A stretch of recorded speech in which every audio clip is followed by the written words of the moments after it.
ในวันที่21สิงหาคมนี้กองบัญชาการป้องกันความสงบแขวงสารวัตรได้ประกาศกงจากการจัดตั้งคันห้อง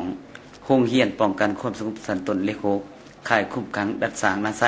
กองบัญชาการป้องกันความสงบเมืองเหล่าลบวิศเฉพาะให้กับนายตำรวจได้หาผู้อย่างทั่วถึงโดยเฉพาะผู้ถือจุงใหญ่และผู้ที่ได้รับตำแหน่งใหม่ให้เต่าโฮมความสามัคคีความเป็นเอกภาพเป็นมิตรหนึ่งใจเดียวกันตั้งนาสืบสานสร้างตนเองให้เพียงพอด้านความรู้ความสามารถทัศนคุณสมบัติศีลธรรมปฏิบัติสร้างตนเองให้มีความโปร่งใสมีศีลธรรมบ่ห่มเสือแยกสายบ่ไว้วันคอนแคนงอเงียงตีถอยโดยเด็ดขาดเฉพาะนายตำรวจแต่ละขันให้มีความอุ่นเอียงทุนเทียงมีความเสื่อมันต่อการนำพาที่สลาดสงสัยของภาค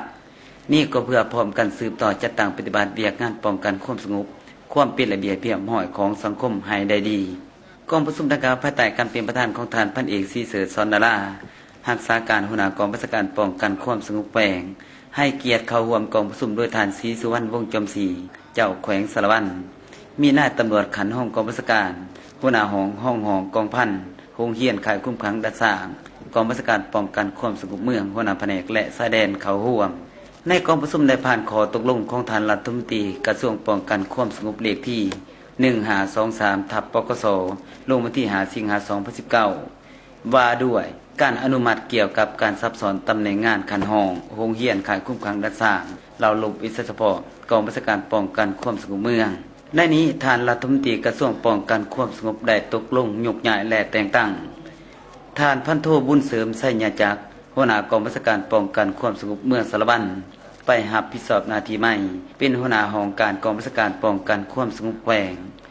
พันโทสำลีโพธิสารจากห้องว่าการปกครองแขวงกับคืนกองบัญชาการป้องกันความสงบแขวงพันตีผู้เวียงแก้ววงวันจากห้องสันติบาลก็ได้รับหน้าที่ใหม่เป็นห้องการป้องกันความสงบแขวงร่วมกับฐานพันโทสำลีโพธิสารพันโทเวียงสวรรค์ศรีหาจักรหัวหน้ากองบัญชาการป้องกันความสงบเมืองเหล่างามไปรับผิดชอบหน้าที่ใหม่เป็นหัวหน้าห้องการเมืองป้องกันความสงบแขวงพันโททาวรพันธวงศ์หัวหน้าห้องพระราชการพันตีอินทาสิริสงครามห้องการกองบัญชาการพันโทนางสุริขันธ์ศรีสุราษฎร์หัวหน้าแผนกโฆษณาโอพมข่าวสารทั้ง3ท่านได้รับผิดชอบหน้าที่ใหม่เป็นห้องการเมืองพันโทกรกันแก้วเวียงคำรักษาการอำนวยการโรงเรียนป้องกันความสงบสันติเลข6ไปรับผิดชอบหน้าที่ใหม่เป็นหัวหน้าห้องพระราชการพันโทสมบูรณ์อนุสินพันตีนางเขมพรธรรมวงศาเป็นห้องพระราชการพันโทบุญสุมสุทธิจักรรักษาการหัวหน้าห้องสันติบาลเป็นหัวหน้าห้องบ่อนเก่าพันตีบุญปอนบุภวันหัวหน้าแผนก200พันตีเอสมพงษ์ห้องด่านสกุลไลก้าวขึ้นเป็นห้องสันติบาลพันโทอุดรแก้วแสงมณีรักษาการหัวหน้าห้องตำรวจก็ได้เป็นหัวหน้าห้องคือเก่าพันโทดวงเพชรพรหมจันทร์ห้องการเมืองพันโทบุญมีบุญคำสิงห้องคุมความสำนุข้อก่อสร้างหาฐานพันตีบุญปอนมีไส้จันทวงศ์หัวหน้าแผนกสืบสวนสอบสวนทั้ง3ท่านเป็นห้องตำรวจพันโทเอกราชแทงสมบัติรักษาการหัวหน้าห้อง504ก็ได้เป็นหัวหน้าห้องนี้คือเก่าพันตีทองคำเข็มมาไส้ห้องกองบัญชาการป้องกันความสงบเมืองนครพิงค์พันตีท่องสายหลวงบงหัวหน้ากองบัญชาการป้องกันความสงบเมืองตุลาพันตีสันติพรหมมงคลหัวหน้าแผนกห้องการ504ทั้ง3ท่านเป็นห้อง504พันโทคำโกท่งคำหารรักษาการหัวหน้าห้องคุมความสำนุข้อก่อสร้างหาฐานก็ได้เป็นหัวหน้าห้องนี้คือเก่าพันโทบุญโฮมโฮมคำห้องตำรวจไปรับผิดชอบหน้าที่ใหม่เป็นห้องสำนุข้อก่อสร้างหาฐานพันโทสุขสันต์เกษมรัตน์หัวหน้าห้องการกองบัญชาการไปรับผิดชอบหน้าที่ใหม่เป็นหัวหน้ากองพันเคลื่อนที่พันโทพ้นศักดิ์สอนุเดชห้องข่ายคุมขังรักษาหน้าไส้ไปรับผิดชอบหน้าที่ใหม่เป็นห้องกองพันเคลื่อนที่พันโทกรกันบุตรทูรักษาการหัวหน้าข่ายคุมขังรักษาหน้าไส้ก็ได้เป็นหัวหน้าข่ายคือเก่าพันโทอัมค่าบุญทิสารห้องการกองบัญชาการ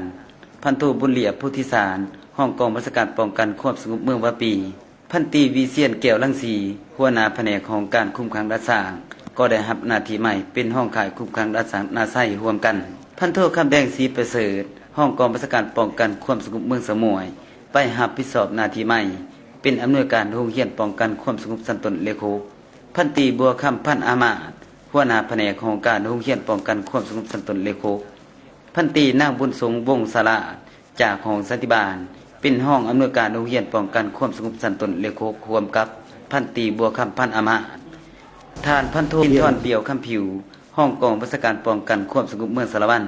ก้าวขึ้นเป็นหัวหน้ากองบัญชาการป้องกันความสงบเมืองสารวัตรพันตรีวิไลพรสุวรรณราชจากโรงเรียนป้องกันความสงบสันติเลโคกพันตรีสมพันธ์บรรมณีหัวหน้าแผนกตำรวจทั้งสองท่านก็ได้รับการแต่งตั้งเป็นห้องกองบัญชาการป้องกันความสงบเมืองสารวัตรพันตรีสุดรแก้วรังสีเป็นห้องกองบัญชาการเมืองบะปีพันตรีศรีสุขจันทรังสีก็ได้รับการแต่งตั้งเป็นหัวหน้ากองบัญชาการป้องกันความสงบเมืองคงสิโดนพันตรีแก้วประสิทธิ์ก่อนจันทร์แผนกตำรวจป้องกันความสงบแขวงพันตรีพุทธวงศ์ศิริยะเป็นห้องกองบัญชาการป้องกันความสงบเมืองคงสิโดนพันโทสุดรรัตนุวงศ์ป้องกันความสงบเมืองคงสิโดนเป็นหัวหน้ากองบัญชาการป้องกันความสงบเมืองละครพิงพันโทดอนแก้วจันทวงศ์พันโทสวัสดิ์โพธจันทร์เป็นห้องกองบัญชาการเมืองละครพิงพันโทสมศักดิ์จอมมณีห้องกองบัญชาการป้องกันความสงบเมืองลาวงามก้าวขึ้นเป็นหัวหน้ากองบัญชาการบอนเก่าพันตรีสุริยะจันทวงศ์เป็นห้องกองบัญชาการป้องกันความสงบเมืองลาวงามพันโทบัวลีงานินเป็นห้องกองบัญชาการป้องกันความสงบเมืองตุลานพันตรีคำจรแก้วคำพรห้องกองบัญชาการป้องกันความสงบเมืองตุลานพันตรีสุบันแก้วรังสีหัวหน้ากองบัญชาการป้องกันความสงบเมืองตะโอยพันตรีบัวลาวงศ์ทจิตเป็นห้องกองบัญชาการเมืองตะโอยห้อยเอกบุญเกยแก้วดวงดีเป็นห้องกองบัญชาการเมืองสมวย